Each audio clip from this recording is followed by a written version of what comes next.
Langsung kita masuk pada sesi kedua, yaitu kajian kitab Uqudul Lijain fi Bayani Huquqiz Zaujain karangan Asy-Syaikh Muhammad Nawawi bin Umar Al-Jawi Asy-Syafi'i Al-Bantani, sampai pada hadisnya Rasulullah sallallahu alaihi wasallam yang menceritakan dulu ada seorang wanita, ja'at imra'atun ilan nabi, ada seorang wanita yang datang kepada Nabi. Faqalat, dia mengatakan, ya Rasulullah, ana wafidatun nisa, ay rasuluhunna.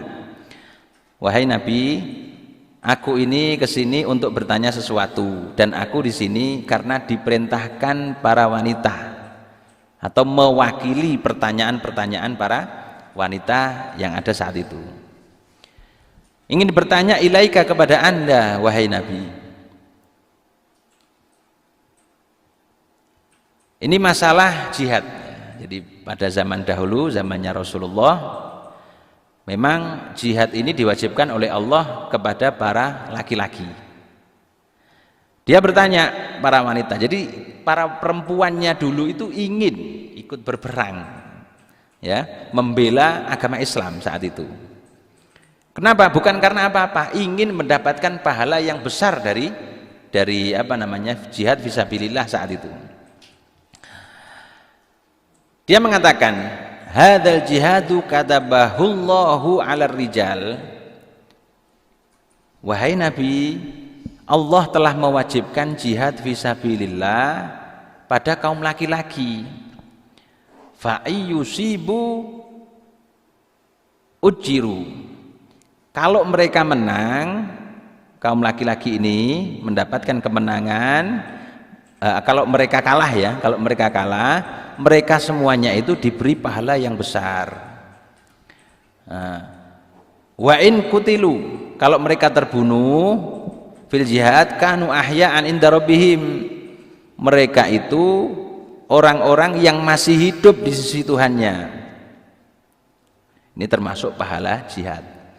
Jadi orang yang terbunuh fi jihad fisabilillah, kata Rasulullah, ya, ketika dia ini meninggal, maka bukan meninggal, mereka mati syahid.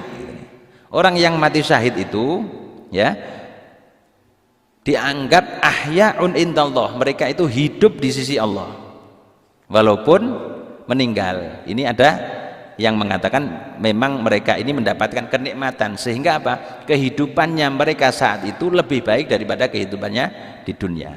Ada yang mengatakan walaupun mereka sudah wafat, tapi namanya akan dikenang melebihi orang yang masih hidup ada di dunia. Para pahlawan, para syuhada, para sahabatnya Nabi yang wafat itu, walaupun beliau sudah wafat itu, tapi namanya masih dikenang, ya, seolah-olah mereka ini masih dalam keadaan hidup. Pahala mati syahid ini luar biasa, ya. Masya Allah. Diterangkan begini, ruya annallaha ta'ala yatla'u alaihim. Jadi ketika orang-orang yang meninggal fisabilillah, orang yang mati syahid ini, mereka berada di alam barzakh, ya, dalam kenikmatannya yang diberikan oleh Allah, yang dijanjikan oleh Allah kepada mereka. Allah bertanya melalui malaikat kepada mereka, saluni ma syi'tum. Wahai orang-orang yang sekarang mendapatkan kenikmatan karena telah mati syahid, ayo mintalah kamu. Nah, minta apa lagi? Minta nikmat apa lagi kepadaku? Terserah, ayo mintalah. Maka aku akan memberikannya. Fayaqulun, maka mereka mengatakan, ya Rabbana kaifa nas'aluka wa nahnu nusarrihu fil jannah fi ayyiha syi'na. Ya Allah, kami mau minta apa lagi? Sekarang kami ini dalam keadaan yang terbaik di surga. Dalam keadaan terbaik, dalam mendapatkan kenikmatan yang terindah ada di surga kami ini. Tidak butuh apa-apa lagi ya Allah kami ini.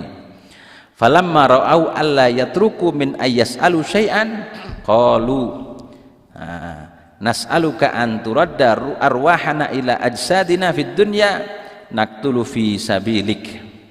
Kami tidak minta apa-apa ya Allah, di surga ini sudah cukup nikmatnya luar biasa, tapi kalau seandainya saya diizinkan ya Allah, saya punya satu permintaan.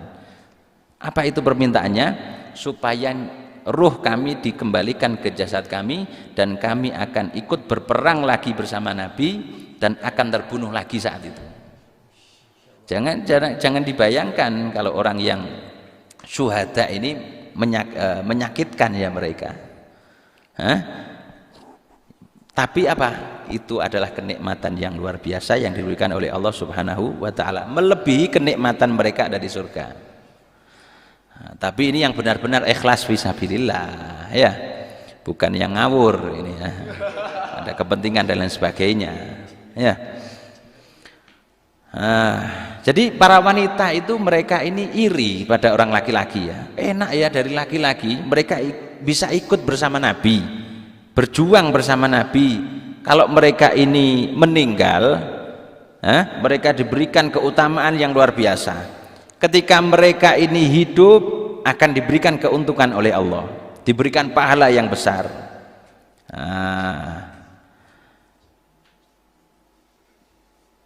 Ada lagi riwayat mengatakan arwahus syuhada fi ajwafi tuyuri khudarin. Diriwayatkan dari Abdullah bin Abbas bahwasanya Rasulullah bersabda, arwahnya syuhada, orang-orang yang meninggal mati syahid ini, fi ajwafi tuyurin khudarin, berada di perutnya burung-burung yang berwarna hijau. Taridu anharul jannah wa ta'kulu min thimariha wa ta'wi ila qanadili mu'allaqatin fi dhillil arsy. Kemudian dibawa terbang oleh burung tersebut, kemudian burung tersebut memakan dari makanan-makanan yang ada di surga, sehingga makanan buah-buahan surga tadi ditelan dalam keadaan utuh, di dalam dimakan oleh arwahnya ini syuhada, dikatakan seperti itu. Meminum dari minum-minuman yang ada di surga sampai di dalam diminum sama ini. Kemudian arwah tersebut dilepaskan ada di dhillil arsy, ada di apa namanya ini naungan arsy. Masya Allah, ini adalah keutamaan para syuhada. Wa nahnu ma'asyiran nisa'i naqumu alaihim ya Rasul. Ini sahabiah yang bertanya tadi, para laki-laki itu enak, mereka bisa berjuang bersama Anda, sedangkan kami tidak bisa wahai Nabi. Kami para wanita hanya bisanya berdiri menunggu mereka, menunggu kedatangan mereka pulang dari peperangan, dan kami hanya bisa melayani mereka. Fama lana min dzalik, apakah kami juga mendapatkan dari pahala mereka wahai Nabi? Apakah boleh kami ini ikut bersama mereka untuk berjuang bersamamu wahai Nabi? Untuk apa? Untuk mendapatkan pahala yang sama dari mereka. Maka faqala Rasulullah bersabda, ablighi man laqiti minan nisa, wahai imro'ah, wahai wanita atau ibu misalkan ya, kalau kamu nanti bertemu dengan siapapun dari golongan para wanita, katakan ini dari saya. Apa itu?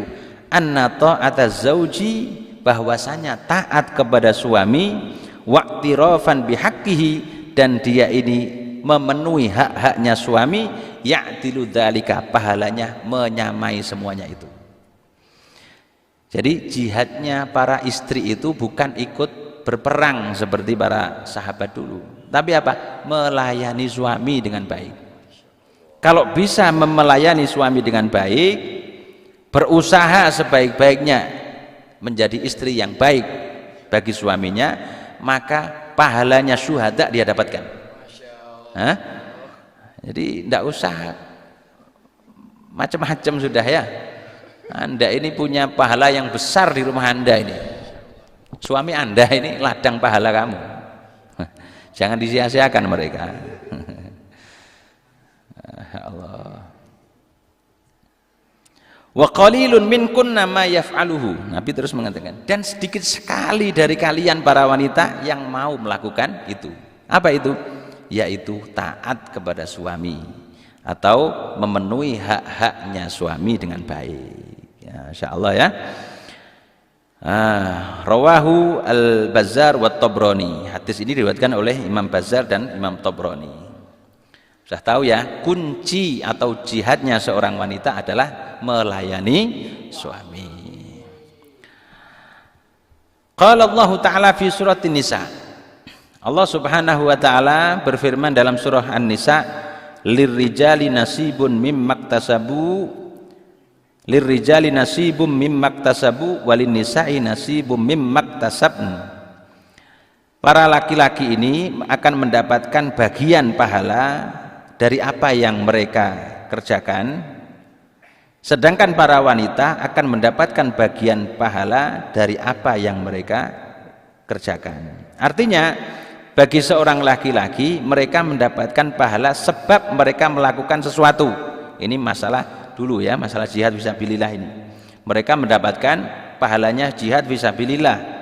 Walin nisa'i, sedangkan para istri mereka thawabun mimmaktasabn min hifdzi furujihinna wa ta'atillahi wa ta'ati azwajihin, yaitu mendapatkan pahala sama dengan apa yang didapatkan oleh suami mereka karena mereka menjaga kehormatan mereka, menjaga ketaatan kepada Allah dan taat kepada suaminya. Farrijalu wan nisa'u fil ajri fil akhirati sahwa. Wanita dan juga laki-laki dalam masalah pahala di akhirat itu sama, tidak dibeda-bedakan ya. Wadzalika annal hasanata takunu bi asyri amsalha, karena kebaikan atau pahala ini terkadang akan dilipat gandakan sampai 10 kali lipat. Yastawi fi dzalika ar-rajuli wan nisa, sama ini pahalanya laki-laki atau perempuan. Wa fadlur rijali 'ala nisa'i an innama huwa fid dunya, hanya saja memang di dunia ini laki-laki lebih diutamakan dari perempuan, tapi kalau nanti di akhirat sama semuanya. Kadza qalahu Asy-Syarbini fi tafsirihi, ini dikatakan oleh Imam Asy-Syarbini fi tafsiri dalam tafsirnya. Ya, jadi sudah tahu ya para wanita ini bahwasanya kunci kesuksesan Anda dunia akhirat ini adalah suami Anda. Ya. Seberapa jauh Anda ini berusaha untuk berbuat baik kepada suami Anda, menjaga kehormatan Anda, taat kepada Allah, maka disitulah nanti akan Anda dapatkan hasil yang maksimal nanti di akhirat. Ya. Tapi kalau Anda ini di dunia sudah sia-siakan suami, walaupun Anda ini setiap hari puasa, setiap malam Anda ini qiyamul lail, sampai dikatakan seperti bungkuk, seperti apa, busur panah ini, karena banyaknya qiyamul lail, maka usaha Anda ini akan sia-sia. Kenapa? Karena yang lebih wajib yang harus Anda lakukan ditinggalkan, sedangkan yang sunnah-sunnah Anda kerjakan. Ya, jadi itulah ya. Lebih baik apa? Lebih baik dia ini capek melayani suami, merawat anak, kemudian walaupun nanti di tengah malam dia sudah niat bangun tapi tidak bisa, daripada dia sia-siakan anaknya, dia sia-siakan suaminya, tiap malam dia qiyamul lail. Ini sia-sia ini. Lebih baik lagi kalau dia layani suami baik-baik, kemudian anaknya dia rawat dengan baik, malamnya dia qiyamul lail, siangnya dia puasa, istimewa. Nah, masih ada enggak kira-kira yang seperti itu?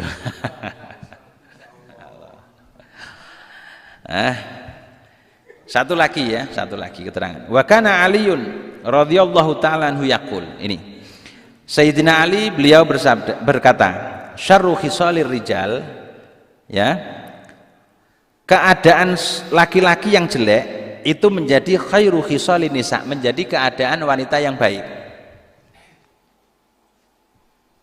Jadi ada beberapa keadaan sifat kalau dimiliki seorang suami jelek, kalau dimiliki laki-laki jelek, kalau dimiliki istri atau perempuan baik. Apa itu? Yang pertama al-bukhlu, bakhil. Bakhil ini apa bahasa Indonesianya? Apa? Bakhil. Pelit ya. Pelit ini kalau laki-laki jelek, tapi kalau wanita bagus ini. Jadi kalau Anda punya istri pelit itu wah, istimewa ini. Kenapa alasannya? Nanti ada ya. Wazahwu ay al-i'jab bin nafsi wal jabnu fa innal mar'ata idza kanat bakhilatan hafizat malaha wa mala zawjiha wa idza kanat muzahwatan ay mutakabbiratan istakaffat imtana'at min an takallama kulla ahadin bikalamin lainin muribin. Yang pertama tadi bakhil ya. Yang kedua adalah berbangga diri. Zahwu ini apa ya? Bukan sombong. Tapi bukan sombong yang seperti bukan.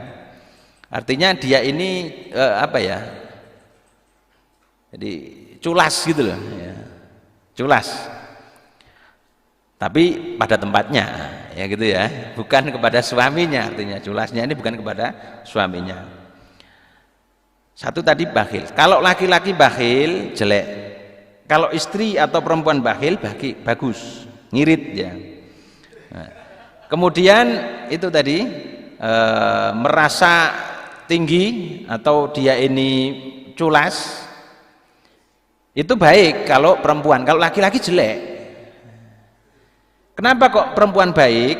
Karena perempuan itu ketika bakhil maka dia akan bisa menjaga harta suaminya dengan baik, kan gitu ya kan, dia tidak akan menghambur-hamburkan uang yang dikasih suaminya. Nah, sekarang ini kan kalau kebalik ya sekarang ini kalau untuk foya-foya belanja wah bisa-bisan dia.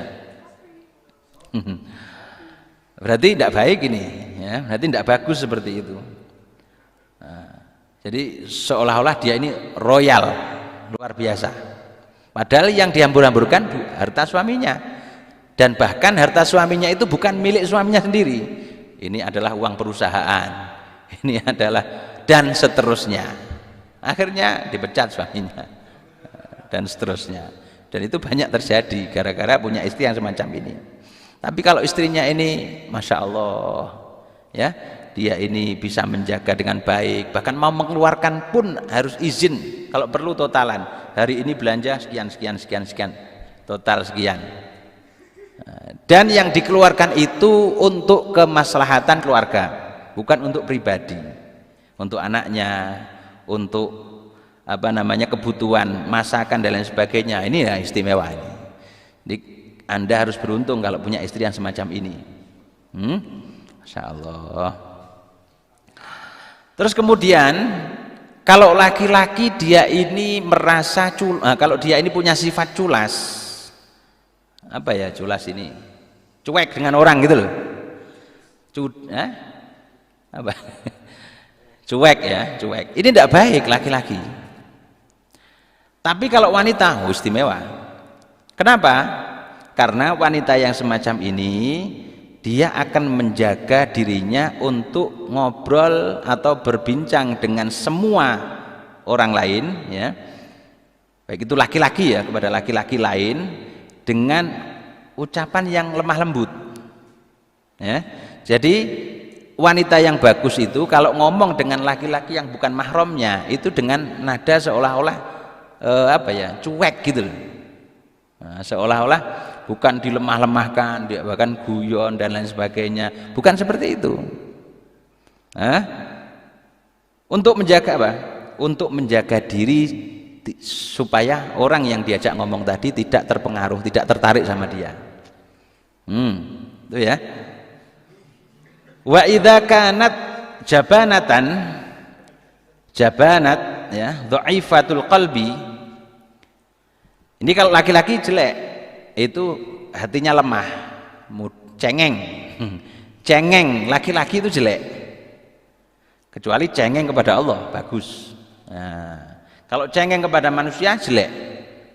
Tapi kalau perempuan yang jabanah, yang dhaifatul qalbi ya, itu bagus ya, bagus.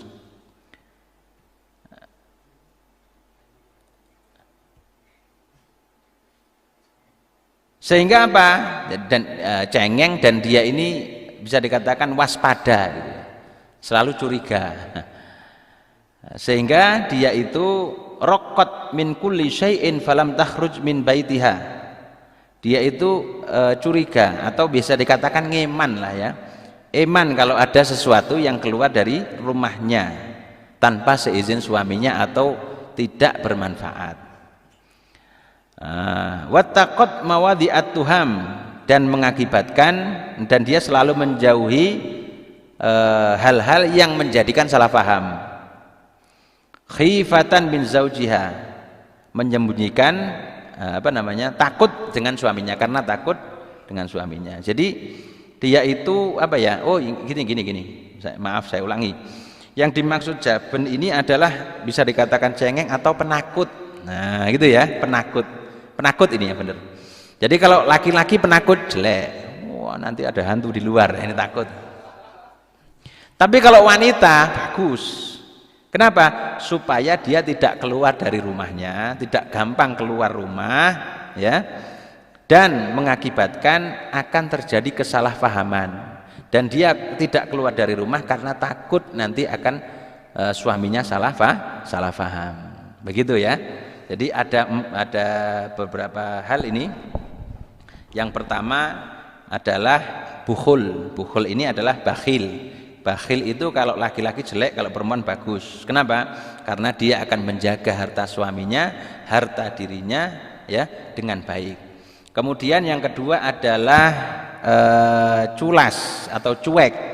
Cuek ini kalau laki-laki jelek, kalau perempuan bagus ya.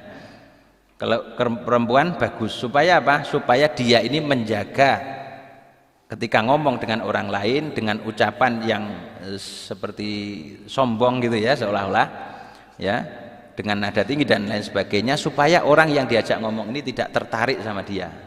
Nah, begitu, tidak memberi harapan lah gitu. Kemudian selanjutnya adalah penakut atau ya penakut. Penakut kalau laki-laki jelek, kalau perempuan bagus, supaya dia tidak mudah keluar rumah ya, sehingga menimbulkan kesalahpahaman dari suami. Itu dia lakukan karena takut suaminya akan salah paham. Nah, jadi begini, ada satu kata yang bagus dari Nabi Daud alaihissalam ya. Al-mar'atu as-su'u ala ba'liha kal himli atsakili ala syekhil kabir. Seorang wanita yang tidak baik, seorang wanita yang jelek dalam keluarganya adalah ketika ada wanita seolah-olah dia ini menjalani kehidupannya sangat berat, seperti atsakil ala syekh al kabir, seperti orang tua yang membawa beban berat. Orang tua itu kalau membawa beban berat kan ya di sawang itu dilihat itu tidak enak gitu ya, seolah-olah penuh beban, itu tidak enak. Nah, ini tidak baik ini seorang istri, padahal sudah dikasih apa yang dia mau, sudah dikasih nafkah yang cukup, dikasih, tapi merasa berat, sambat dan seterusnya. Ini tidak bagus ya. Ini adalah al-mar'atu as-su', seorang wanita yang tidak baik. Wal mar'atu as-solihatu, kalau seorang wanita yang solehah, kataji al-mursa'i bidzahab, seperti mahkota yang dipasang ya, atau yang dipasang yang dihiasi dengan emas, yang diletakkan ada di kepala. Jadi mahkota yang dihiasi dengan emas. Artinya apa? Ketika dilihat indah. Setiap orang yang melihat, terlebih-lebih ini untuk suaminya, bukan untuk orang lain ya. Setiap suaminya memandang dia akan merasa bahagia. Kenapa? Karena sangat berseri-seri, tidak merengut, bahasa Indonesia, cemberut ya, tidak cemberut ya, senyum. Ini seolah-olah seperti seperti mahkota yang dihiasi dengan emas, enak dipandang. Sedangkan kalau wanita yang tidak baik, dia ini ketika dipandang suami atau menjalani kehidupannya dengan suami, ini seolah-olah memikul beban yang berat. Padahal yang kerja yang laki loh ini. seolah-olah dia yang menjadi kuli batu. Ya Allah, kullama ra'aha qarrat ainuhu bi ra'yatihi. Nah, ketika dilihat oleh suaminya, mata suami ini menjadi dingin atau pendingin hati seorang suami. Insya Allah kalau punya istri yang semacam ini, suaminya tidak mudah keluar kemana-mana. Dia akan kecuali kalau ada kewajiban, ya. Jadi dia akan kerasan di rumah, walaupun kehidupannya sederhana. Ingat ya. Karena apa? Karena materi tidak menjadi penentu kebahagiaan satu rumah tangga. Ada satu keluarga itu ya, rumahnya mewah, yang laki pengusaha sukses, perempuannya adalah wanita karir. Rumah mewah tidak pernah ditempati, ya. Suaminya kaya raya, orangnya tampan, istrinya cantik, tapi jarang ketemu sama suami. Nah, ini apa? Ada kebahagiaan dalam rumah tangga semacam ini ya. Lebih baik kehidupan sederhana, istrinya bagus, soleha, suaminya tanggung jawab, walaupun kehidupannya hanya pas-pasan. Ini rumah yang semacam ini berkah luar biasa. Amin, Ya, Masya Allah. Jadi keluarganya ini keluarga yang harmonis gitu loh. Semoga saja ya kita nanti oleh Allah dijadikan keluarga kita ini, ya, keluarga kita ini akan dijadikan keluarga yang sebagaimana digambarkan dalam kitab ini tadi. Amin. Istrinya solehah, suaminya soleh, istrinya setia, suaminya bertanggung jawab dan seterusnya. Amin. Dan amin. akan diberikan keturunan yang soleh dan solehah. Amin ya rabbal alamin. Ada pertanyaan mungkin? Ya. Ya. Izin bertanya Ustadz, bagaimana seharusnya sikap seorang istri yang terlanjur sakit hati dengan kesalahan suaminya di masa lalu? Karena dulu dia pernah dibohongi, dia pernah mungkin ada KDRT lah Ustadz seperti itu. Bagaimana sikap seorang istri ketika dia terkadang masih ingat, oh suamiku dulu pernah mukul saya dan lain sebagainya. Mohon pencerahannya, terima kasih. Ya. Jadi orang yang tersakiti, yang pernah disakiti, wajar ya kalau dia itu ingat dengan perbuatan-perbuatan yang menyakitkan yang dia alami saat itu. Tapi seseorang yang baik itu adalah orang yang dia ini selalu melupakan kesalahan orang lain ketika orang lain tersebut dia ini sudah minta maaf sama dia. Kemudian kalau misalkan masa lalu suami atau istrinya ini jelek, tidak usah diungkit-ungkit lagi gitu ya. Kita ini akan menjalani masa depan, bukan menjalani masa lalu. Kan begitu. Kemudian kejahatan yang sangat besar ini adalah ketika kita itu menghakimi orang lain dengan masa lalunya. Sekarang ini dia baik. Dulu pernah menjadi preman misalkan suaminya, tetap diungkit-ungkit, apa kamu itu? Nah ini jahat ini kejahatan yang luar biasa ini. Kita lihat Sayyidina Umar dulu. Sayyidina Umar ini adalah dulunya ini adalah orang yang paling memusuhi Islam, memusuhi Rasulullah SAW. Ketika beliau diberikan hidayah oleh Allah masuk Islam, apakah pernah Nabi mengungkit-ungkit masa lalunya? Tidak pernah sama sekali. Jadi kalau ada orang yang pernah disakiti, kemudian itu wajar ya kalau membekas di hati. Tapi kalau Anda ini terus ingat sama itu, betapa tidak enak hidupnya Anda, kan begitu ya? Penuh dengan beban, lupakan sudah, ya lupakan. Karena memang suami istri ini adalah dia itu yang dikedepankan adalah saling memaklumi, saling menerima kekurangan dan kesabaran dan saling memaafkan, itu yang terpenting. Tidak saling menuntut, begitu ya. Kemudian begini, ada lagi ya satu, yang punya masa lalu tidak baik dan pasangannya tidak tahu, jangan dibuka kembali, gitu ya. Jadi misalkan suaminya itu dulu itu punya pacar banyak misalkan, bukan banyak binatang. Jadi pacarnya itu dulu di mana-mana. Terus setelah menikah istrinya enggak tahu. Terus ngomong, mantan saya itu banyak loh. Jangan, ini aib. Jangan. Sehingga apa? Istri Anda nanti akan curiga. Jangan-jangan nanti dia punya lagi di luar lah gitu. Nah, itu kejelekan yang tidak perlu disampaikan. Saling ditutup, diusahakan ditutup aibnya, kemudian diperbaiki dan saling bisa menerima kalau ternyata dia tahu tentang aib pasangannya. Begitu nggih? Wallahu taala alam bisawab. Semoga apa yang kita kaji bersama akan bermanfaat ya kepada kita semuanya, dan semoga kita bisa istiqomah ya mengikuti kajian-kajian daripada kalam-kalam para ulama, terutama adalah dari hadis-hadis Rasulullah dan juga kalamullah.